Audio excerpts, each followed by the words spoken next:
दोस्तों 1000 रुपये वैसे तो ये मामूली सी रकम है, लेकिन अगर आप इसी 1000 रुपये को बचाकर इन्वेस्ट करना शुरू करते हैं तो अगले कुछ ही सालों में ही आप 60 से 70 लाख रुपए बना सकते हैं। नहीं, मैं आपको किसी पिरामिड स्कीम के बारे में नहीं बताने वाला, बल्कि मैं आपको 1000 रुपये से लाखों बनाने के जेन्युइन तरीके के बारे में बताने वाला हूँ। वो तरीका जिसकी बदौलत वॉरेन बफेट और राकेश झुनझुनवाला जैसे लोग बिलियनर बने हैं। अब मैं ये तो नहीं कह रहा कि इनकी तरह आप भी बिलियनर बन जाएंगे, लेकिन दोस्तों अगर आपने अपने पैसों को समझदारी से इन्वेस्ट करना शुरू कर दिया तो यकीनन आप इतने पैसे तो ज़रूर बना सकते हो जिससे आपकी सारी फाइनेंशियल बर्डन दूर हो सकती है। अगर आपके पास इन्वेस्ट करने के लिए महीने के 1000 रुपये भी हैं और अभी आप अपने 20s में हैं तो आप अभी से ही इन्वेस्ट करके अपना फ्यूचर सिक्योर कर सकते हैं। तो अब आपके मन में ये सवाल आ रहा होगा कि अपने पहले 1000 रुपये कहाँ इन्वेस्ट करें। दोस्तों मैं अपनी आज की इस वीडियो में आपकी इसी प्रॉब्लम का सॉल्यूशन लेकर आया हूँ, जिसमें मैं आपको बताऊंगा इन्वेस्टमेंट के वो तरीके जिसमें सिर्फ 1000 रुपये से ही शुरू करके आप लाखों का रिटर्न हासिल कर सकते हैं। दोस्तों आप में से ज़्यादातर लोगों को लगता होगा कि आप अपनी इन्वेस्टमेंट पर हाई रिटर्न्स तभी हासिल कर सकते हैं जब आपके पास इन्वेस्ट करने के लिए काफ़ी सारे पैसे हों। लेकिन दोस्तों अगर आप महीने के 1000 रुपये भी सर्टेन पीरियड के लिए इन्वेस्ट करते हो तो आपको आपकी सोच से भी ज़्यादा का रिटर्न मिल सकता है। इन्वेस्टमेंट में हाई रिटर्न्स पाने के लिए ह्यूज इन्वेस्टमेंट की ज़रूरत नहीं है, ज़रूरत होती है तो बस समय की। आप जितनी जल्दी इन्वेस्ट करना शुरू करते हैं और जितने समय तक आपका पैसा मार्केट में रहता है आपको उतना ही ज़्यादा रिटर्न्स मिलता है। इसे मैं आपको एक एग्जांपल से समझाता हूँ। मान लेते हैं कि अभी मेरे और आपकी उम्र 20 साल है। आपने इसी उम्र से निफ्टी 50 में हर महीने 1000 रुपये इन्वेस्ट करने शुरू कर दिए हैं। अगले 30 सालों तक आप हर महीने 1000 रुपये इन्वेस्ट करते रहेंगे। 30 सालों के 360 महीनों में आप टोटल 3,60,000 रुपये इन्वेस्ट करेंगे और जब आपकी उम्र 50 साल हो चुकी होगी तब आप ये पैसे निकाल लेंगे तो आपको 3,60,000 रुपये की इन्वेस्टमेंट पर 15% इंटरेस्ट रेट के हिसाब से टोटल 70 लाख रुपए मिलेंगे। याद रहे कि ये 70 लाख रुपए आपको हर महीने सिर्फ 1000 रुपये इन्वेस्ट करने के बदले मिलेंगे। अगर आगे जाकर आपकी कमाई बढ़ती है और आप इन्वेस्टमेंट अमाउंट इंक्रीज करते हैं तब आपको मिलने वाला रिटर्न भी काफ़ी ज़्यादा होगा। अब दूसरी ओर मैं हूँ जो आपके इन्वेस्टमेंट शुरू करने के 10 साल बाद 30 साल की उम्र में इन्वेस्टमेंट करना शुरू किया। मैं निफ्टी 50 में हर महीने 30,000 रुपये इन्वेस्ट कर रहा हूँ, जो आपके द्वारा किए जा रहे इन्वेस्टमेंट से 3 गुना ज़्यादा हैं। इसके बावजूद हम दोनों की 50 साल की उम्र में आपको 1000 रुपये महीने के इन्वेस्टमेंट के बदले 70 लाख रुपए मिलेंगे। वहीं मुझे 3000 रुपये प्रति महीने इन्वेस्ट करने के बावजूद भी सिर्फ 45 लाख रुपए ही मिलेंगे, जो आपसे 25 लाख रुपए कम होंगे। आपने 30 साल में 3,60,000 रुपये इन्वेस्ट करके 70 लाख रुपए बना लिए। वहीं मैं आपसे 2 गुना अमाउंट 7,20,000 रुपये इन्वेस्ट करके भी आपसे 25 लाख रुपए कम बना सका। इस एग्जाम्पल में आपने देख लिया कि किसे अपने इन्वेस्टमेंट पर ज़्यादा रिटर्न मिला। जाहिर तौर पर वो आप ही हैं। मैं आपसे 2 गुना ज़्यादा पैसे इन्वेस्ट करके भी आपसे पीछे रह गया। जानते हैं क्यों? समय ही वो सबसे बड़ा फैक्टर है जो ये डिसाइड करता है कि आपको अपने इन्वेस्टमेंट पर कितना रिटर्न मिलेगा। इसीलिए कहते हैं कि आप इन्वेस्टमेंट जितनी कम उम्र में शुरू करते हैं आपको उतना ही ज़्यादा रिटर्न मिलता है। तो अब आपके मन में सवाल आ रहा होगा कि आप अपने 1000 रुपये कहाँ इन्वेस्ट कर सकते हैं। दोस्तों देखिए, आज के ज़माने में इन्वेस्टमेंट के बहुत सारे ऑप्शंस अवेलेबल हैं, लेकिन अगर मैं आपकी जगह 20s में होता और मुझे मार्केट की ज़्यादा नॉलेज नहीं होती तो मैं सिंपल निफ्टी 50 इंडेक्स फंड में SIP करता। अब मैं आपसे ये नहीं कह रहा कि आपको भी यही करना चाहिए, क्योंकि आपको अपने फाइनेंशियल डिसीजन खुद या किसी फाइनेंशियल एडवाइज़र की मदद से लेने चाहिए। ये तो सिर्फ मेरा पॉइंट ऑफ व्यू है। अब दोस्तों आपके मन में भी ये सवाल आ रहे होंगे कि ये इंडेक्स फंड और SIP ये सब क्या है। आइए इसे अब आराम से समझते हैं। इंडेक्स फंड, म्यूचुअल फंड, ये एक्सचेंज ट्रेड फंड का एक टाइप है। नए और एवरेज इन्वेस्टर के लिए इंडेक्स फंड को सबसे बेहतर माना जाता है, क्योंकि इसमें जोखिम काफ़ी कम होता है और ये है कि ये किफ़ायती भी होता है। इंडेक्स फंड उसी थेरेपी पर बेस है जिसके मुताबिक लॉन्ग टर्म में मार्केट किसी भी सिंगल इन्वेस्टमेंट को आउट परफॉर्म कर सकता है।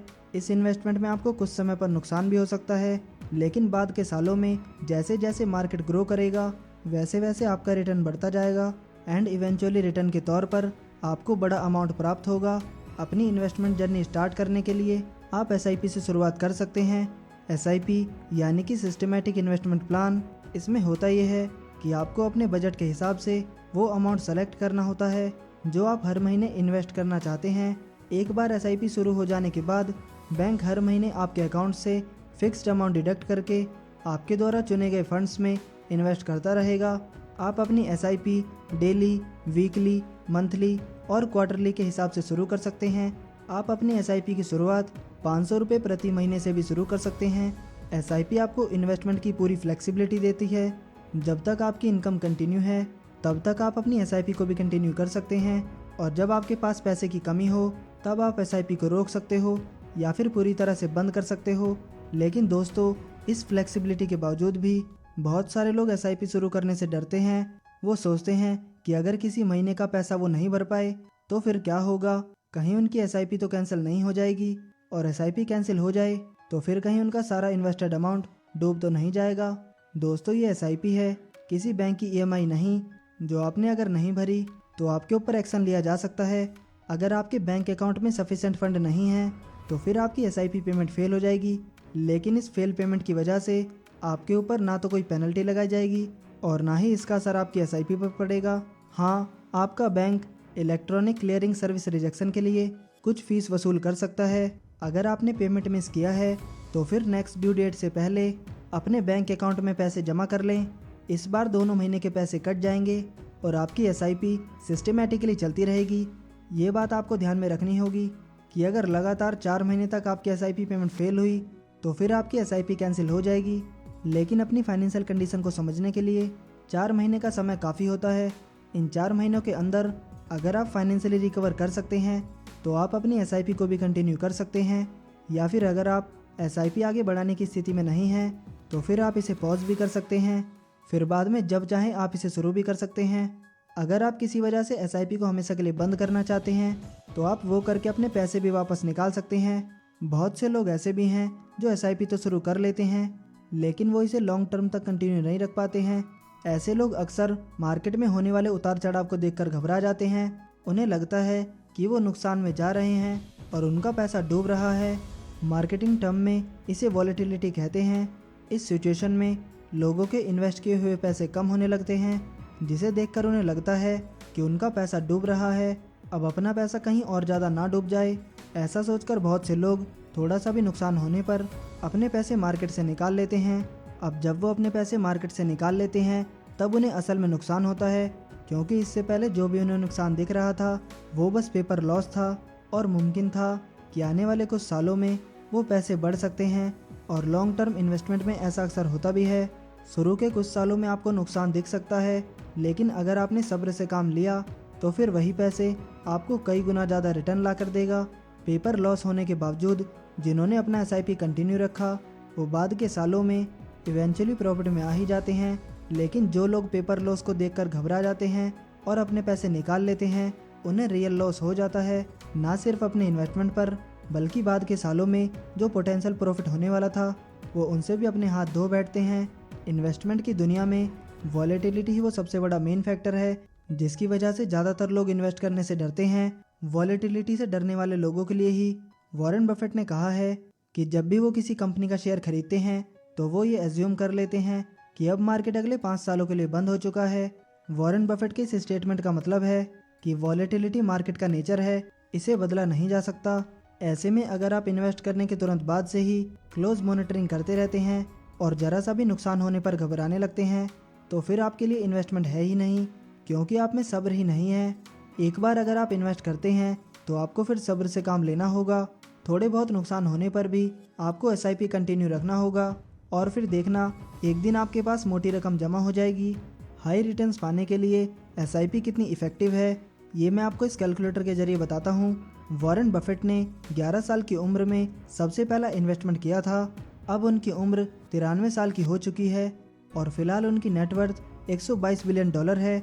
अब मानते हैं कि अभी आपकी उम्र 20 साल है और 20 साल की उम्र से ही आपने हर महीने 1000 रुपये इन्वेस्ट करना शुरू कर दिया। आप 71 सालों तक एसआईपी कंटिन्यू रखोगे। 71 साल बाद आपकी उम्र होगी 91 साल। इतने सालों में आप 15% इंटरेस्ट रेट के ऊपर टोटल 8,52,000 रुपये इन्वेस्ट कर चुके होंगे। एंड दोस्तों, आपको पता है कि इतने इन्वेस्टमेंट पर आपको कितना रिटर्न मिलेगा? आपको मिलेगा लगभग 319 करोड़ 91 लाख रुपए। जस्ट इमेजिन दोस्तों, 71 सालों तक एसआईपी कंटिन्यू रखना हर किसी के लिए पॉसिबल नहीं है, लेकिन अगर आप 30 से 40 सालों के लिए भी एसआईपी कंटिन्यू रखते हैं तो फिर आपको अच्छा खासा रिटर्न मिल सकता है। आपको अपनी इन्वेस्टमेंट पर जितना अधिक रिटर्न चाहिए आपको उतनी ही जल्दी अपनी इन्वेस्टमेंट जर्नी स्टार्ट करनी होगी। दोस्तों, मेरे तमाम एग्जाम्पल से मैंने आपको ये समझाने की कोशिश की कि इन्वेस्टमेंट के लिए ज़्यादा पैसे नहीं बल्कि ज़्यादा समय और सब्र की ज़रूरत होती है। अगर आपके पास ये दोनों चीज़ हैं तो फिर आपको सक्सेसफुल इन्वेस्टर बनने से कोई भी नहीं रोक सकता। तो दोस्तों, बिना किसी देरी किए आज ही अपनी इन्वेस्टमेंट जर्नी को स्टार्ट करो। दोस्तों, आपको अपनी इन्वेस्टिंग जर्नी को स्टार्ट करने के लिए एक डीमेट अकाउंट की ज़रूरत होगी, जिसकी लिंक आपको डिस्क्रिप्शन बॉक्स में दी गई है। आप वहां से भी सिंपली अपना फ्री में डीमेट अकाउंट ओपन करवा सकते हो। और दोस्तों, अगर आप इस वीडियो को अभी तक देख रहे हैं तो आप अपनी लाइफ को लेकर सच में सीरियस हैं। और दोस्तों, जैसा कि आपको पता ही होगा कि सबसे बढ़िया इन्वेस्टमेंट होती है सेल्फ इन्वेस्टमेंट, मतलब कि आपको अपनी एजुकेशन पर इन्वेस्ट करना होगा। और आप में से काफ़ी सारे लोग हमसे कमेंट करके भी पूछते हैं कि आप ये वाली एनिमेशन वीडियो कैसे बनाते हो। तो अगर आप भी ये सीखना चाहते हो कि ये व्हाइट बोर्ड एनिमेशन वाली वीडियो कैसे बनाई जाती है, तो इस पर जल्दी हमारा एक कोर्स आने वाला है। इसीलिए अगर आपने अभी तक हमारे ऐप को डाउनलोड नहीं किया है तो जल्दी से हमारे ऐप को डाउनलोड कर लीजिए। और ऐप का लिंक आपको डिस्क्रिप्शन बॉक्स और फर्स्ट कमेंट में मिल जाएगा। आप वहां से हमारे ऐप को इजीली डाउनलोड कर सकते हो। और जब भी हमारा कोर्स लॉन्च होगा तो आपको नोटिफिकेशन के जरिए पता चल जाएगा। इसीलिए जल्दी से हमारे ऐप को डाउनलोड कर लीजिए। और दोस्तों, आज के इस वीडियो में इतना ही। उम्मीद है कि आपको ये वीडियो पसंद आया होगा। अगर वीडियो पसंद आया हो तो वीडियो को लाइक करें और ऐसे ही वैल्यूएबल वीडियोस को देखने के लिए हमारे चैनल को सब्सक्राइब करना ना भूलें। आपका कीमती समय देने के लिए धन्यवाद।